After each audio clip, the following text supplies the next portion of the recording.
Okay. Update sa 4 days old broiler. 4 days old pa lang to, men. Lalaki na.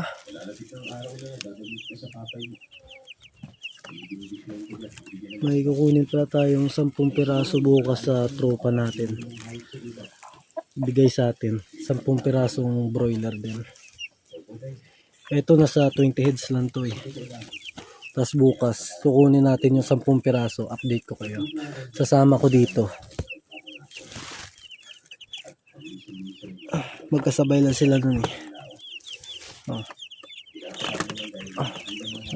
Malalaki na, 4 days. Class A. Class A daw to eh, Class A. Class A, 45 days. Tas dito yung tatlong Rhode Island Red breeders natin. Tapos andito yung isang hen ng Buff Orpington. Ito BA. Ayan, Rhode Island. Tapos ito yung Australian chicken. Tapos ito yung rooster na Rhode Island Red natin. Champion yan, champion. Tapos ito din men, no?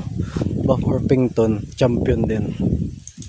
Oh, champion din yun men, champion. Ito baka trip nyo, gusto nyo.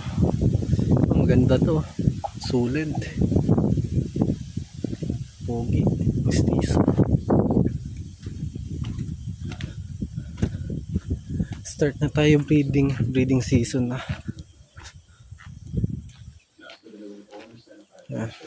Start ko na siguro to kuha ng itlog bukas na fertile.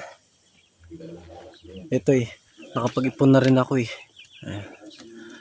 Doon yung paitlugan. Ito, tatlo sila dito. Ayan. Tatlo lang gagawin natin breeders sa ngayon. Dito muna tayo sa broilers. Ano ko na pala to? Third batch broiler. Okay guys, thank you.